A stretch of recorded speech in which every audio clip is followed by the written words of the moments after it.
My name is Marcus Thorne. I'm 38, and until 3 months ago, I was the Director of Innovation at Thorne Designs, a design software company my father founded 20 years ago in Austin, Texas. From the age of 16, I worked alongside him, building this company from the ground up. We started in a South Austin garage, just him, me, and a used Pentium computer we bought for $300 at a thrift store. When he died of pancreatic cancer 2 years ago, I swore to continue his legacy. Thorne Designs became a benchmark in graphic design software in Texas, raking in about $12 million annually. We developed solutions for companies like Dell, Whole Foods, and various local startups. I was the guardian of the company's original vision, the technical heart behind every innovation. My specializations in machine learning and 3D rendering algorithms were fundamental to our growth. But my sister Clara, 4 years older, always saw me as the impractical dreamer, while she considered herself the pragmatic executive. Clara had an MBA from the UT McCombs School of Business and worked as Vice President of Operations. I'm a man of logic and data. I prefer to work behind the scenes analyzing code and testing algorithms, and my thoughtful nature made me seem less ambitious than Clara, who was always the opposite: loud, political, hungry for the spotlight and recognition. The family dynamic was always complicated. Dad, Thomas Thorne, was a brilliant programmer who came from nothing. He grew up in a trailer park in East Austin, the son of a cleaning lady and a mechanic. He built the company with sweat and genius. Clara, on the other hand, always felt she deserved more credit, more visibility. Since childhood, she fiercely competed for attention, especially after it became clear that I had inherited Dad's technical talent. It was Sunday, June 18th, Father's Day. I was at the office on South First Street, alone, working on a special project. A new rendering algorithm that used artificial intelligence to optimize textures in real time. It would be my tribute to Dad's legacy, something that would revolutionize our core software. The office was silent, only the hum of the central air conditioning and the constant click of my mechanical keyboard. At 3 in the afternoon, my iPhone 14 rang. Marcus. Clara's voice was different, cold, calculated, without her usual annoying tone of superiority. "Hey, Clara. Happy Father's Day to us, right? I was just thinking about Dad working on that project that—" "Marcus, the extraordinary board meeting voted an hour ago. I'm the new CEO of Thorne Designs. You're fired, effective immediately. You have 30 minutes to clear your desk and turn in your access badge." The world stopped. Literally. I felt as if the oxygen had been sucked out of the room. My hand began to tremble imperceptibly. "What do you mean, Clara? What extraordinary board meeting? You can't call a meeting without telling me. I'm a minority partner. I own 15% of the company." "Yes, I can, Marcus. I have power of attorney to vote Dad's shares, remember? 55%. The company needs stronger leadership, less sentimental. You're too attached to the past, too slow to scale. Investors are impatient." In the background, I heard a voice I knew well. Richard Spaulding, the family lawyer, who had always been close to Clara since college. They were laughing softly, as if they had just told an inside joke. The betrayal was complete, orchestrated. On Father's Day, my father's legacy was being stolen by his own daughter. "Clara, you can't do this. Dad would never have approved." "Dad's dead, Marcus, and I'm trying to save what he built from your romantic incompetence." My father always taught me, never react with emotion, Marcus. Emotion clouds judgment. When someone attacks you, take a deep breath, count to 10, and think 3 moves ahead. I felt an unnerving calm wash over me, and relentless focus, as if a switch had been flipped in my mind. "Understood, Clara. I'll see you around." I hung up the phone and stayed there, sitting in the ergonomic chair my father used when I was a kid, and came to the office on weekends. The irony was bitter. Clara had chosen Father's Day to symbolically kill our father a second time. But she didn't know one thing. My father, a man of immense wisdom and software development experience, had prepared me for this moment without me fully realizing it at the time. In the last 6 months of his life, he had given me subtle hints about Clara's growing ambition and her concerns about the company's future. Always have a plan B for the legacy, son, he would say as we had coffee in the office. Greed knows no limits, not even those of blood. And in tech, Marcus, information is power. Clara thought she knew all the company's secrets. She thought she controlled all the systems.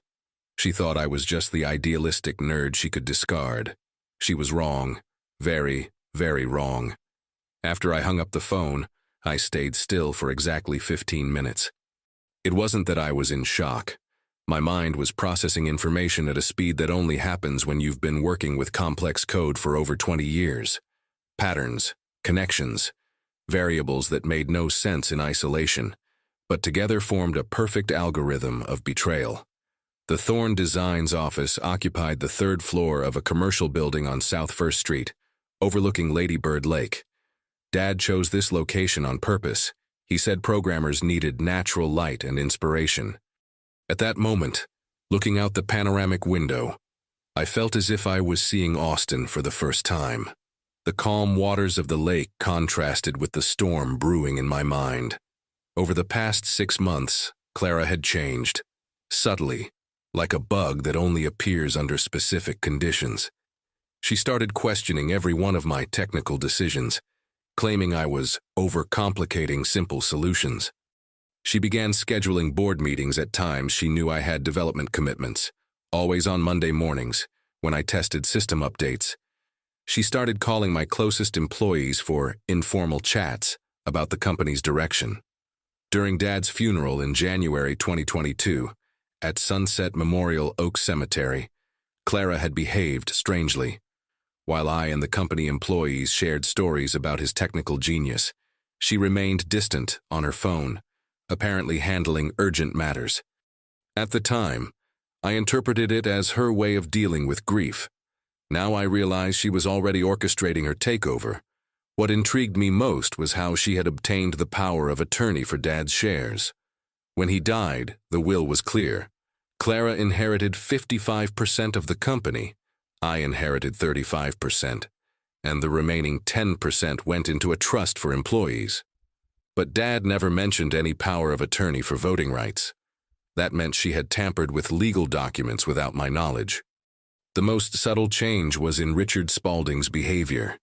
Our family lawyer for 15 years, he had always been impartial, professional. But since March of this year, he started avoiding direct conversations with me, always directing legal questions through Clara. When I questioned some corporate documents that seemed to have been modified, he said they were routine updates, and that Clara had authorized them as majority representative. 3 months before Father's Day, Dad called me for a strange conversation. We were at the Starbucks on South Lamar, our Saturday ritual that we'd kept since my teens. He seemed worried, unlike his usual self. He was thinner due to chemo treatment, but his eyes held that intensity I'd known since childhood. "Marcus, I want you to hold on to this for me." He handed me a small, unmarked black USB drive. "It's a gift for when you really need it. Don't open it now. You'll know when it's time." "Dad, what is this about? Sounds like something out of a spy movie." "Son, I built a tech company from the ground up. I learned that information is the most valuable currency in the world, and sometimes you need insurance against eventualities." He paused, taking a sip of the decaf cappuccino the doctors had recommended. "Clara has always been ambitious, more than you imagine. Dad, she's my sister. Of course we sometimes disagree on strategy, but Marcus, I've known my daughter for 40 years. You know her as a brother. I know her as a father and as a businessman. Those are different perspectives. At the time, I thought they were the words of a sick man, perhaps paranoid from the chemotherapy that was destroying his healthy cells, along with the cancerous ones. I stored the flash drive in a digital safe I have at home in Cedar Park and practically forgot about it, until that Sunday. But Dad had done more than give me a flash drive. He had taught me, without me realizing it, to be a human systems analyst. In our last months together, he always asked me about access to the company servers. "Who's logging in after hours, Marcus? Who's downloading files they wouldn't normally need?" At the time, I thought he was just being cautious about information security. The truth is, I had implemented a monitoring system far more sophisticated than anyone in the company imagined. As Director of Innovation, I had root access to all the Linux servers that ran our infrastructure. I had installed discrete keyloggers, network activity trackers, and a real-time backup system that automatically copied any file accessed outside the normal protocol. All of this ran on a Dell PowerEdge server I kept at home, connected via an encrypted VPN with AES 256 protocol. The system was elegant in its simplicity. Every administrative login generated a unique hash that was compared with established behavioral patterns. Accesses outside business hours, downloads of files unrelated to the user's usual functions, attempts to access restricted directories, everything generated automatic alerts that reached my personal cell phone via push notification. Clara didn't know that every time she accessed confidential files using administrative credentials, I received an automatic report with a timestamp, IP address, accessed files, and session duration. She didn't know that when she met with Richard Spaulding in the office at 11 on a Thursday night, 2 weeks before Father's Day, I recorded the entire conversation through the security system she thought was turned off. The recording was devastating. It not only confirmed the conspiracy, but revealed the true extent of the betrayal. "Richard, I need to make sure Marcus can't challenge the decision," she said, her voice echoing through the ambient microphones of the video conferencing system. "He's too technical. He'll try to find legal loopholes. Clara, the power of attorney we created is solid. We backdated it to 6 months before your father's death. The Austin notary won't question it, especially with the signatures we got through that forensic handwriting expert in Houston. Signatures they got. They had forged my dad's signature. This wasn't just a family feud over company control. It was document fraud, a federal crime punishable by up to 20 years in prison. But there was more. Much more. In April, 3 weeks before the betrayal, Clara had created a parallel company, Clear Vision Design Solutions, registered in Delaware with her as the sole owner and a fake business address in Wilmington. She was using Thorn Design's contacts to divert potential clients to her new company.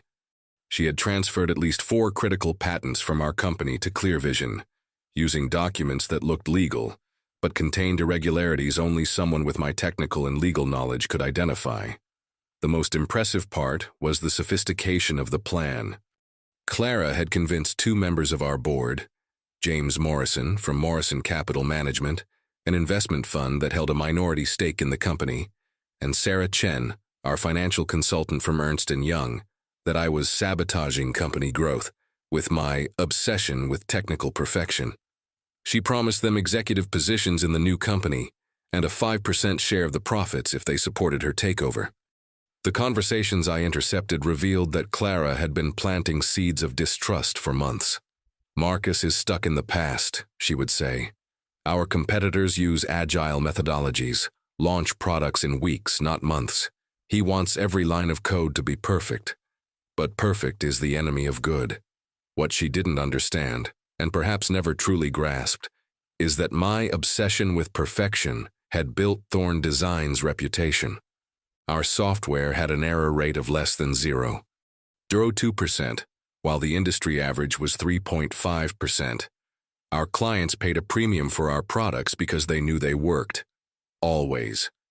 As I tidied my desk that Sunday afternoon, removing 15 years of personal items, the world's best programmer mug Dad gave me when I was 23, our photo at SXSW 2019, my favorite Yeti mug with now cold coffee, my cell phone vibrated with a message from Dave Rodriguez, my development manager and the best programmer on the team. "Marcus, dude, what's this about Clara being CEO? The servers have been messed up since you left. The main system is crashing every 2 hours.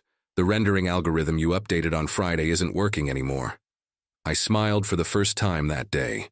Clara had taken over a tech company without understanding that I wasn't just the director of innovation. I was the central nervous system of the entire operation. The most critical code had my digital signature. The rendering algorithms that made our software superior to the competition like Adobe and Autodesk were documented only in my head and in encrypted personal files she didn't know existed. More importantly, I had implemented fail-safes. systems that required my biometric authentication every 72 hours to continue functioning normally. Without that authentication, the proprietary algorithms automatically entered a degraded mode, causing exactly the crashes Dave was reporting. "Dave, not my problem anymore." "Good luck," I replied. Within 2 hours, I received similar messages from 3 other employees. Clara had underestimated the technical complexity of the company she was trying to steal. As I left the office that afternoon, carrying only a cardboard box with my personal belongings, I felt a strange sense of freedom mixed with anticipation. Clara had won a battle, but she had no idea of the war she had started. She had fundamentally underestimated 2 things: our father's strategic foresight and my ability to think in interconnected systems. When I got home to my residence in Cedar Park, a modern 2-story house I bought with my first significant bonus from the company, I opened my personal laptop and connected to the server I kept in the basement. Dozens of notifications of suspicious activity flashed on the screen. Clara and Richard had spent the rest of Sunday trying to access critical files that required my personal biometric authentication. The system had automatically blocked all attempts and sent alerts to the FBI as a possible corporate fraud case. It was time to find out what Dad had left on that flash drive. It was time to open Thomas Thorne's final gift. The flash drive was protected by 3 layers of security. The first was an alphanumeric password I discovered was my birth date combined with Dad's initials, Wenftino81985TT. The second was a biometric verification that recognized my fingerprint, which Dad had discreetly collected months earlier, using a scanner he said was for updating the company's access system. The third layer chilled me, a personal question only I could answer. What was the first programming language I taught my son? The answer was QBasic in 1998, when I was 13. The contents of the flash drive took my breath away. Dad had compiled a complete forensic audit of Thorne Design's last 5 years. Every suspicious financial transaction, every unauthorized document alteration, every irregular system access. There were screenshots of conversations between Clara and Richard dated August 2021, just 7 months after Dad's death, discussing how to accelerate the leadership transition and minimize Marcus's interference. But the most devastating file was an 11-minute video recorded by Dad 3 weeks before he died. He was visibly weakened by chemo, but his eyes held that determination I'd known since childhood. "Marcus, if you're watching this, it means Clara did exactly what I feared she would. Son, I always knew your sister had ambitions that went beyond the company's good. Ever since she came back from Harvard with that MBA, she saw Thorne Designs not as a family legacy, but as a financial asset to be optimized." Dad paused, coughing slightly before continuing. "What Clara never understood is that this company isn't just code and algorithms. It's relationships, trust, reputation. She always thought she could replicate what we built through spreadsheets and PowerPoint presentations. She's wrong." The video showed Dad flipping through printed documents, all marked with yellow post-it notes. "I documented everything, Marcus. The unauthorized transfers to her personal accounts, small amounts but consistent over 2 years, totaling $847,000. The patents she tried to register in her own name using code you developed. The conversations with headhunters trying to recruit our best programmers for external projects. Your sister isn't just planning to take over the company, she's planning to destroy it and rebuild it in her own image." As I watched the video, my phone wouldn't stop vibrating. Messages from Dave, from Lisa Chen, our senior designer, from Michael Santos, our security specialist, all reporting the same problem. Thorne Design systems were collapsing. "Marcus, it's Dave again. Man, the situation's critical. The Dell client canceled their contract. They said our software corrupted 3 weeks of their work. Clara's desperate. Wants me to call you begging you to come back." I smiled ironically. Clara had taken over a $12 million a year company without understanding that 80% of its value was in my head and in the systems I had built over 15 years. It was like trying to steal a car without knowing how to drive. On Monday, 2 days after the coup, I received the first official call from Clara. Her voice, which had been confident and cold on Sunday, now sounded tense, almost desperate. "Marcus, we need to talk.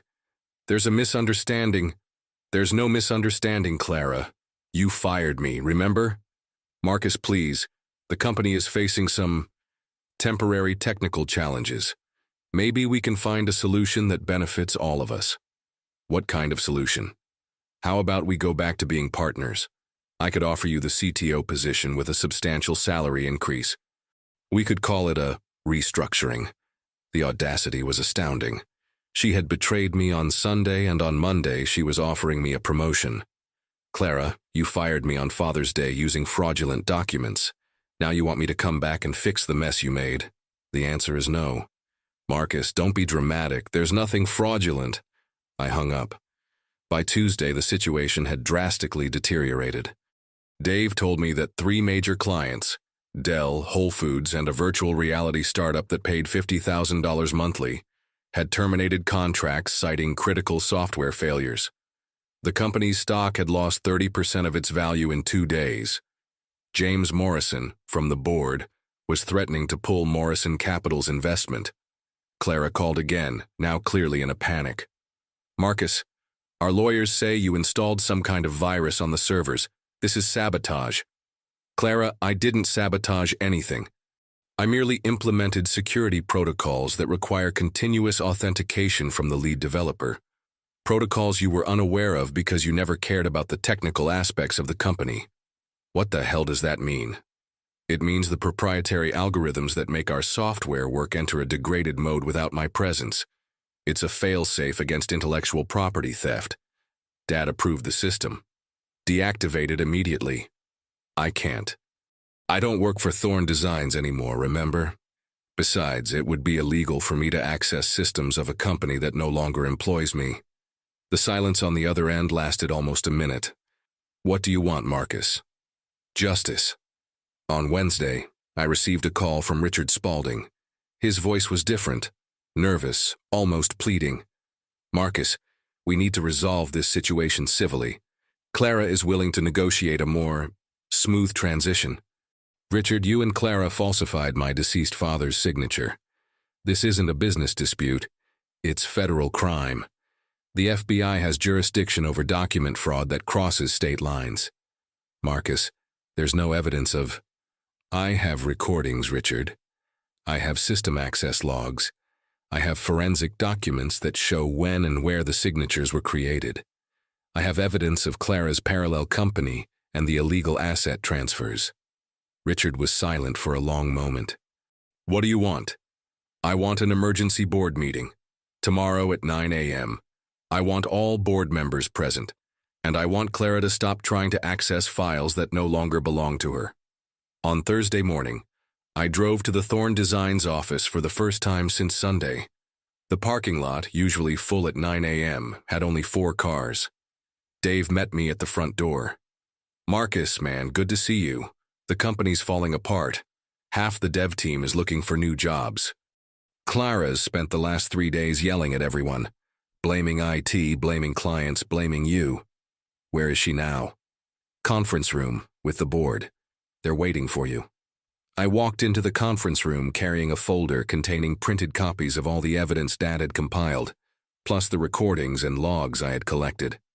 Clara was sitting at the head of the table, the spot Dad always occupied. Her eyes were red, probably from stress and lack of sleep. James Morrison and Sarah Chen looked uncomfortable. Richard was pale. "Thank you for coming," I said, keeping my voice calm and professional. "I believe you've all been misled about the circumstances of my termination." "Marcus," Clara interrupted, trying to regain her executive composure. "You're being dramatic. We can resolve this internally."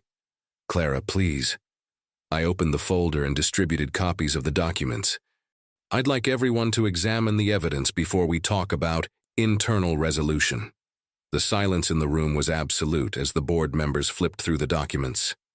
The expression on James Morrison's face shifted from confusion to shock to absolute rage.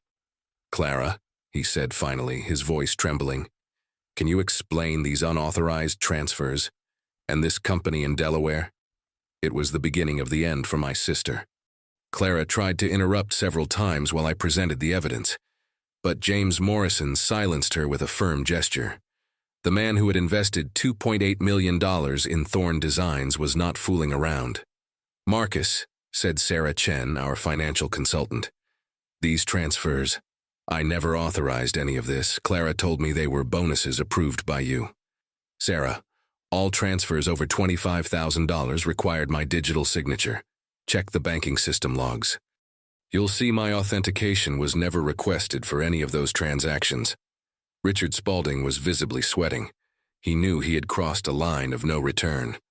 "Gentlemen," I said, connecting my laptop to the conference room projector, "I'd like you to watch something."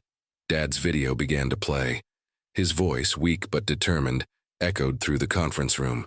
When he mentioned the $847,000 in unauthorized transfers, Clara turned white.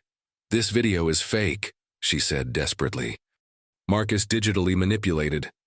"Clara," James Morrison interrupted, "your father recorded this video in the presence of two witnesses, Dr. Martinez from the MD Anderson Cancer Center and Patricia Wong, his private nurse. Both signed a sworn statement authenticating the recording." Dad had thought of everything. When the video ended, the silence in the room was sepulchral. Clara was slumped in her chair, all executive arrogance gone. "James," I said calmly, "as the largest external investor, you have the legal right to request a full forensic audit. I suggest you exercise that right immediately." "I've already initiated the process," he responded. "Ernst & Young will start tomorrow." Sarah Chen stood up abruptly. "I need to recuse myself from this situation. There's an obvious conflict of interest. My firm cannot represent an organization where there is documented suspicion of fraud." Richard tried one last desperate gambit. "Marcus, these are internal family matters. We can resolve this without involving outside authorities." I laughed for the first time since Sunday. "Richard, you falsified a dead man's signature to steal a company. The FBI already has jurisdiction. I'm not the one involving authorities. You did that when you decided to commit federal crimes." Clara finally exploded. "You've always been like this, Marcus. Always acting superior, the perfect son, the tech genius. Dad pampered you your whole life while I worked twice as hard for recognition." "Clara," I replied, keeping my voice low, "Dad didn't pamper me. He taught me. There's a fundamental difference between favoritism and investing in potential. You don't know what it's like to fight for attention, for recognition. You're right.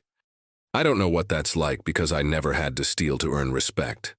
The meeting ended with James Morrison taking temporary control of the company as the board's representative, Clara being suspended from all executive functions, and Richard being informed that his services were no longer needed. In the following days, the Ernst & Young audit revealed even more irregularities. Clara had embezzled almost $2 million over 3 years, using a network of fictitious consultancies and inflated contracts. Clear Vision Design Solutions had received illegal transfers of intellectual property valued at over $3 million. The FBI opened a formal investigation for wire fraud, falsification of federal documents, and embezzlement.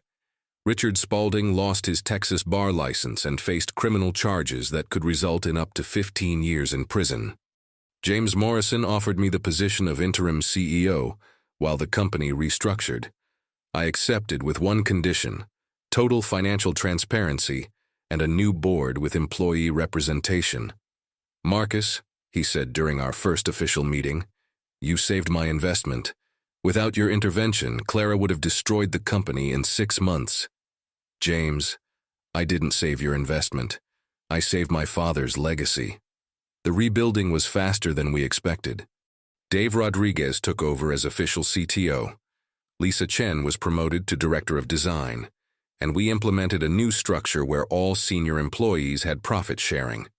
In August, 3 months after Clara's betrayal, Thorn Designs had not only recovered all lost clients, but secured 2 major contracts with Microsoft and Apple.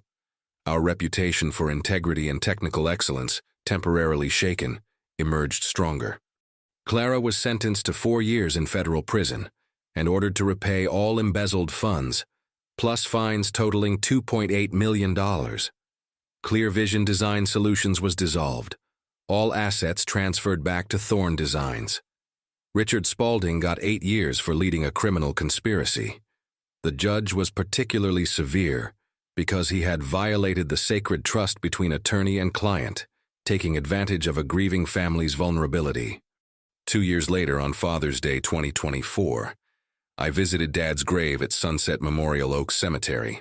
I brought a copy of the company's annual report, 40% growth, 0 employee turnover, ranked best company to work for in Austin for the 3rd consecutive time. "Dad," I said, placing the flowers he always liked. "Simple daisies, nothing extravagant. Your daughter learned a hard lesson about greed. Your son learned a valuable lesson about preparation." The gift he left me on that flash drive wasn't just evidence of crimes. It was a life lesson. Anticipate the worst, prepare for everything, but always keep your integrity intact. Clara was released from federal prison last year.